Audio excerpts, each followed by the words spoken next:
Ya, Assalamualaikum warahmatullahi wabarakatuh. Oke, di video kali ini kita akan belajar tentang konsep dasar web. Untuk yang video ini saya gabungkan di pertemuan kedua dan pertemuan ke-1 karena mungkin di mata kuliah konsep dasar mata kuliah rancangan web untuk pertemuan pertama kemarin saya tidak memberi materi, hanya tugas yang teman-teman kerjakan dan mungkin sebagian sudah membaca juga untuk pertemuan pertama mengenai konsep dasar web. Uh, Cuman di sini saya tetap akan memasukkannya untuk materi pertama dan kedua. Jadi dalam video nanti akan mencakup tentang konsep dasar web dan juga perangkat lunak dan rekayasa web.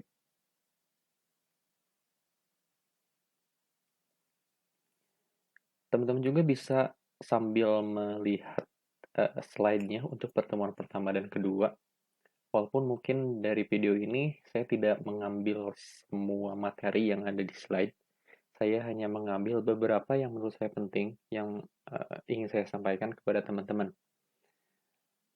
Jadi nanti untuk lebihnya ya, kalau teman-teman pengen lebih lanjut tahu mengenai materi ini, bisa dicari sumber referensi dari referensi-referensi yang lain.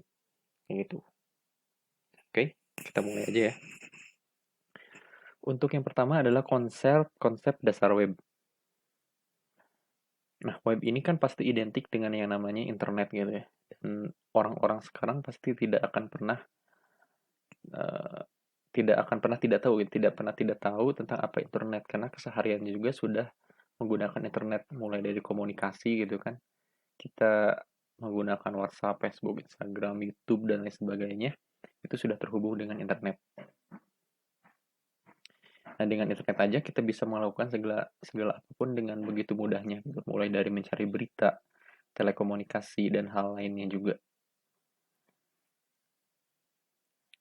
Nah, saat kita browsing gitu ya di internet, teman-teman buka Mozilla atau misalkan Google Chrome gitu. Kemudian teman-teman pengen menuju ke misalnya ke www.psi.ac.id.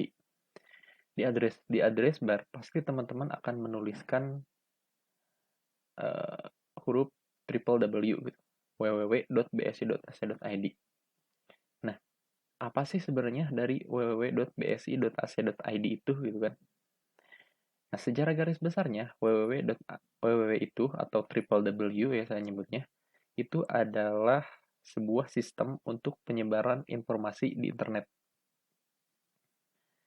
Gitu. Jadi WWW ini adalah singkatan dari World Wide Web, yaitu merupakan sebuah sistem untuk penyebaran informasi melalui internet.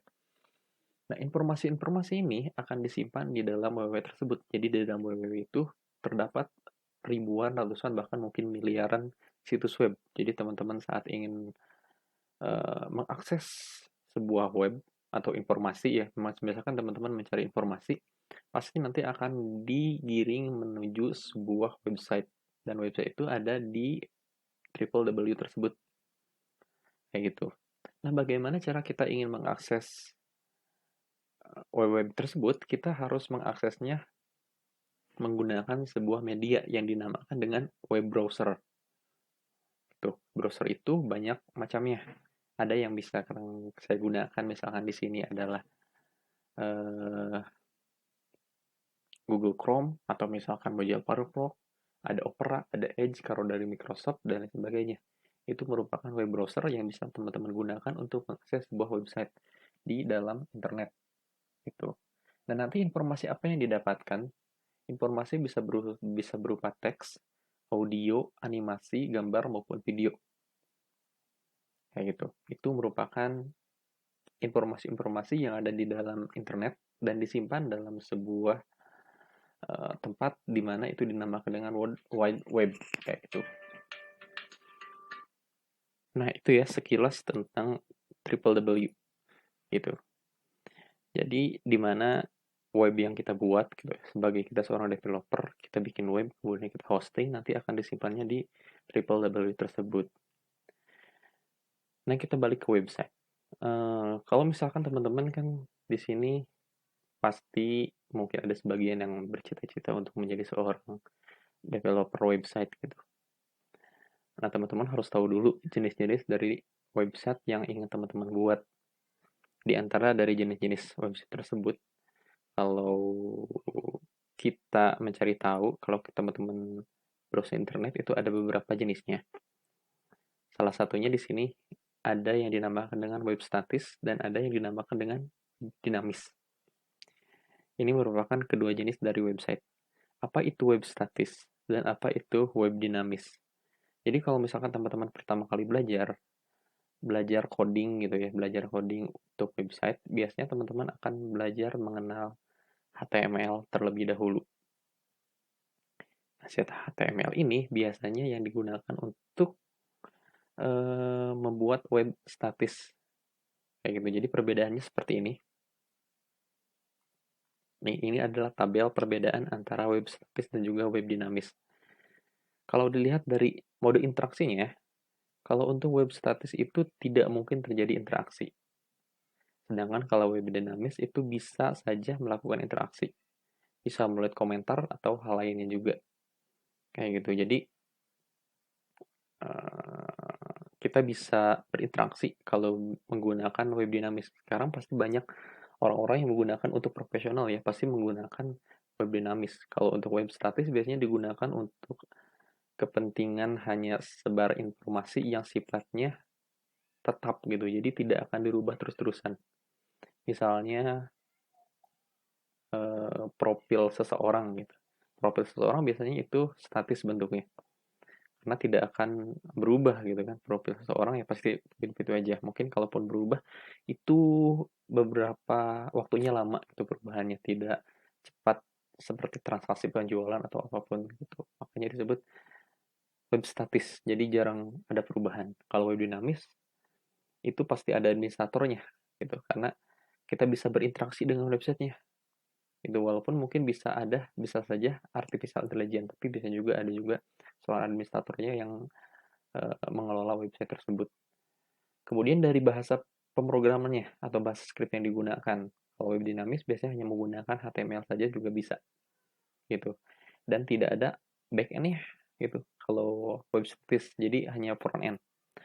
Lalu untuk web dinamis itu lebih kompleks bahasa yang digunakan juga gitu. Lebih banyak. Dan biasanya untuk penggunaan database untuk web statis itu tidak ada database. Jadi tidak ada data yang disimpan. Jadi semuanya langsung plok ke websitenya tersebut gitu. Kalau web dinamis itu menggunakan database. Salah satunya misalkan MySQL yang digunakan karena biasanya ada keluar masuk data gitu ya, data yang disimpan, kemudian ada data yang diakses. Untuk web dinamis seperti itu. Dan kontennya juga kalau statis tadi jangan diupdate kan ya. Nah, kalau dinamis biasanya sering diupdate. Gitu.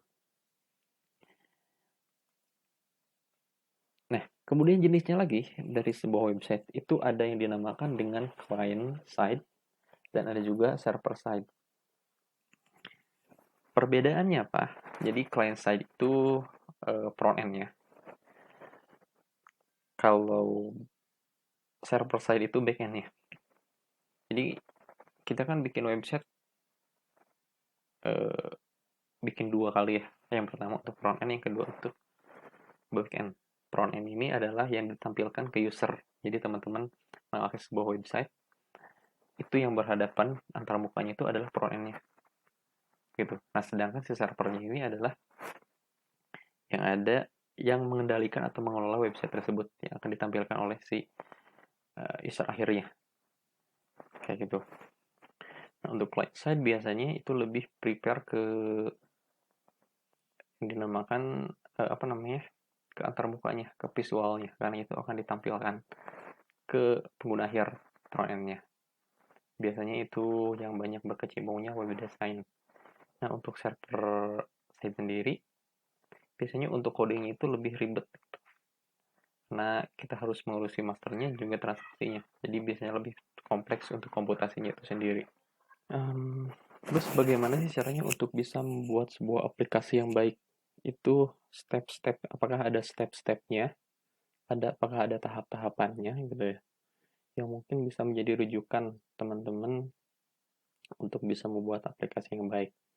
Karena kalau kita lihat fresh graduate sekarang gitu ya, atau mungkin misalnya developer junior yang belum paham dari pembangunan sebuah aplikasi, biasanya mereka hanya jago coding, terus ada klien yang ingin dibuatkan website, mereka bikin aja website gitu, terus tahu-tahu jadi.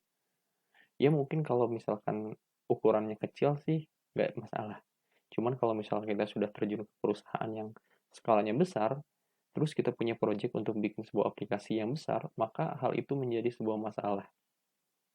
Kayak gitu. Misalnya, seperti dulu, pada pertengahan tahun 60-an, itu terjadi masalah yang besar. Jadi saat itu para programmer sedang membuat sebuah aplikasi, kemudian terjadi masalah saat pemrosesannya. Gitu. Masalahnya ini disebabkan karena tidak adanya sebuah pengembangan sistem yang jelas. Itu, nah setelah kejadian tersebut, mereka akhirnya membuat penelitian, survei dan sebagainya. Kemudian pada awal tahun 70-an, kesadaran akan pentingnya sebuah metodologi pengembangan sistem mulai tumbuh tuh. Nah, sejak saat itulah mulai muncul para developer mulai bikin program-program proposal untuk dibuatkan metodologi dalam pengembangan sistem. Kemudian dibuatlah sebuah metode untuk pengembangan sistem yang dinamakan dengan SDLC atau System Development Life Cycle, dengan eh, beberapa tahapan diantaranya requirement analysis, design, gitu, implementasi, testing, evolusi gitu.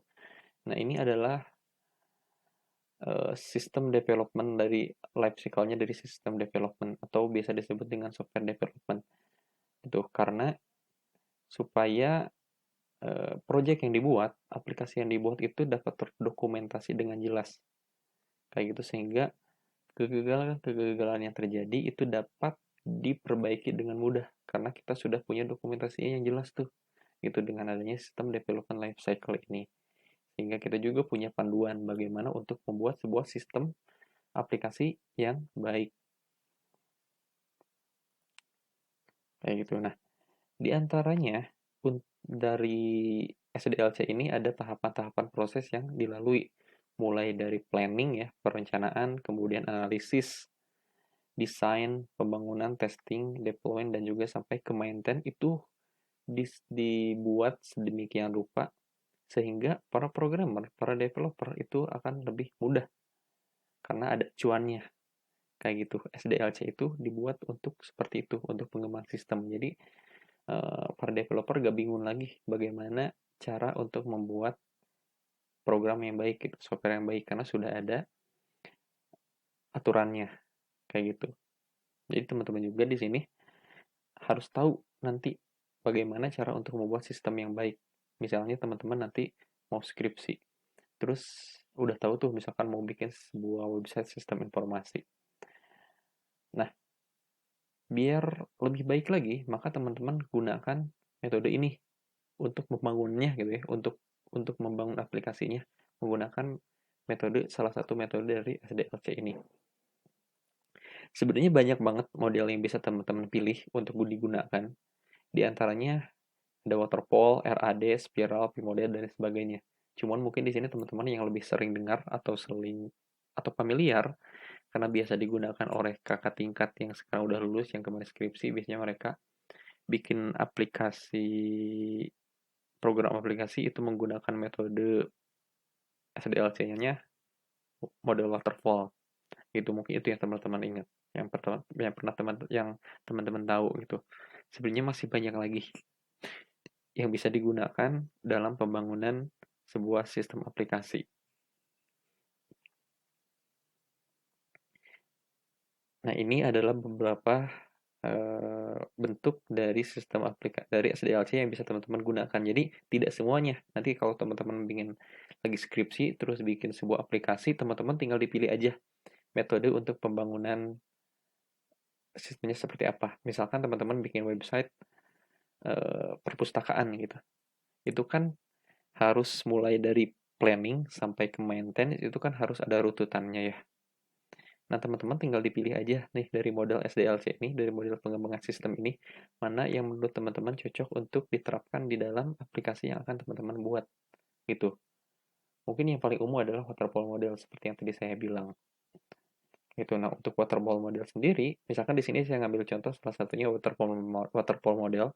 Nanti misalkan teman-teman penasaran dengan model-model yang lain dari SDLC, bisa teman-teman cek sendiri ya, bisa dicari referensi dari tempat-tempat yang lain.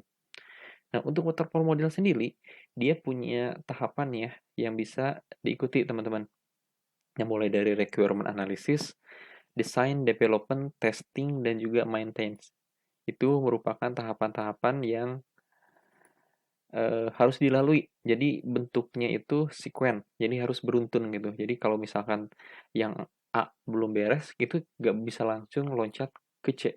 Harus ke B dulu, baru ke C gitu. Jadi runtutannya seperti itu. Jadi harus kalau naik anak tangga kita nggak boleh ngelewatin 2-3 anak tangga. Kita harus bertahap gitu. Kayak gitu. Nah, untuk waterfall, misalkan di sini saya ngambil contoh salah satunya waterfall untuk metode pengembangan sistem SDLC itu. Nah, tadi kan ada sekitar 5, ini kan ada sekitar 5 itu ya, 5 tahapan yang harus dilalui. Yang pertama ada requirement analysis. Nah, apa sih requirement analysis dalam metode waterfall ini? Yaitu tahapan di mana teman-teman mengambil data-data dari aplikasi yang ingin teman-teman buat. Misalnya gini, misalnya teman-teman jadi seorang programmer, mau bikin website gitu. Terus ada klien, dia mau dibikinin sebuah website penjualan, misalnya kayak gitu. Nah, buat sebelum teman-teman membuat website tersebut, pasti teman-teman harus tahu dulu nih, si klien itu pengen bikin webnya seperti apa. Gitu kan, kebutuhannya seperti apa, terus mau dibuatnya seperti apa. Maka teman-teman harus melakukan interview, wawancara gitu ya, supaya diskusi sama si kliennya untuk mengetahui kebutuhan apa yang diperlukan. Nah, kalau misalkan sebuah data-data itu sudah dapat, kemudian teman-teman masuk ke tahap selanjutnya, yaitu sistem desain. Nah, di desain ini, teman-teman nanti akan menggunakan tuh yang dinamakan dengan data flow diagram atau DFD gitu, ERD, flowchart, mind map, konteks diagram dan lain sebagainya gitu ya, sesuai dengan eh, yang teman-teman butuhkan nantinya gitu. Nah, di sistem desain ini teman-teman nanti akan ngedesain seperti apa bentukannya gitu, rancangannya kayak gimana, nanti pengkodeannya seperti apa, terus teh arsitekturnya kayak gimana, interface-nya seperti apa. Itu nanti akan dirancang di tahap kedua ini, yaitu desain. Nah, kalau misalkan rancangan sudah jadi, teman-teman tinggal masuk ke implementasi. Implementasi adalah tahap pengerjaan dari proyek yang teman-teman dapatkan. Itu mulai dari pembuatan uh, websitenya, pengkodingannya, dan sebagainya. Itu akan diimplementasikan di sini. Kayak gitu. Nah, kalau sudah selesai, teman-teman masuk lagi ke tahap selanjutnya di mode waterfall, yaitu integration dan testing. Nah, si website yang sudah teman-teman buat nanti akan dites dulu. Apakah nanti ada kesalahan, apakah nanti ada debug gitu ya. Kalau misalkan masih ada kesalahan, nanti akan diperbaiki terlebih dahulu. Itu ada di testing atau quality control biasanya gitu nyebutnya. Kalau selesai, nanti teman-teman tinggal didistribusikan nih ke si kliennya bahwa ini websitenya sudah beres, sudah jadi gitu. Tinggal teman-teman lakukan maintenance supaya si website ini misalkan nanti akan ada kesalahan, teman-teman tinggal perbaiki lagi. Itu di tahap terakhir yaitu operation dan juga maintenance. Ini adalah metode dari waterfall. Jadi waterfall itu adalah bukan metode untuk merubah sesuatu, tapi sebagai panduan kita dalam membangun sebuah sistem aplikasi. Gitu. Ini adalah metode dari waterfall yang merupakan salah satu dari model SDLC, System Development Life Cycle. Kayak gitu. Gitu ya. Nah, SDLC ini kan berarti bagian dari rekayasa perangkat lunak gitu, karena kita akan membangun sebuah sistem software aplikasi. Software itu kan berarti perangkat lunak. Nah, si rekayasa perangkat lunak ini memiliki subdisiplin ilmu. Subdisiplin ilmu itu salah satunya adalah rekayasa web. Nah, rekayasa web ini adalah sebuah aplikasi yang menggunakan pendekatan sistematis, disiplin, dan terukur untuk pengembangan operasi dan pemeliharaan aplikasi berbasis gitu. Jadi kalau kita pengen fokus untuk membuat aplikasi website gitu, berarti kita fokusnya di sini di rekayasa web gitu. Karena untuk rekayasa perangkat lunak ini kan banyak ya, yang namanya perangkat lunak itu tidak hanya web, tapi banyak jenisnya. Nah, kalau kita pengen fokus, kita pengen expert di web, berarti kita ngambilnya di sini nih, rekayasa perangkat lunak.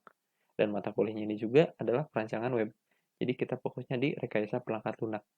Gitu. Dan ini merupakan subdisiplin ilmu dari rekayasa perangkat lunak, rekayasa web ini. Nah, itu. Nah, tidak hanya itu, rekayasa web juga mengambil atau mengadopsi dari beberapa bidang ilmu yang lain. Di antaranya gitu ada dari multimedia, interaksi manusia komputer, pengujian, manajemen proyek, dan lain sebagainya. Gitu. Jadi kita tidak bisa fokus di satu bidang ilmu dan tidak mau mempelajari ilmu yang lain. Tidak seperti itu.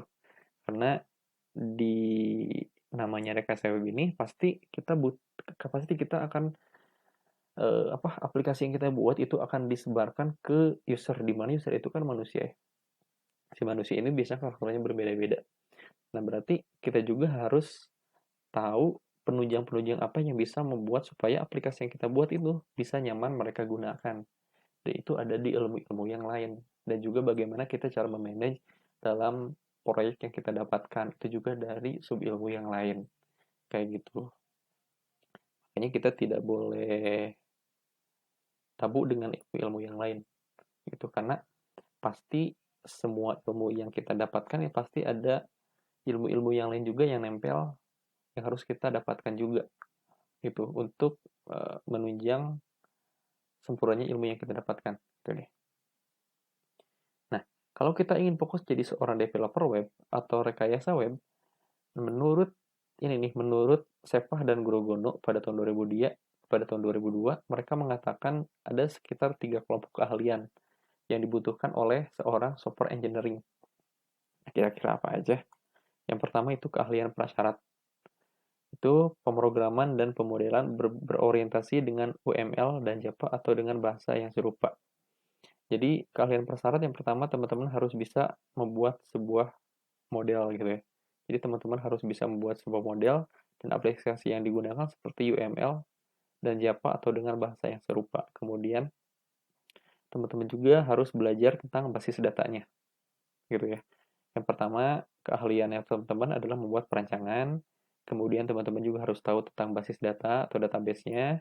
Itu teman-teman bisa JDBC, MySQL yang untuk database-nya, atau Java Service, atau bahasa yang serupa gitu.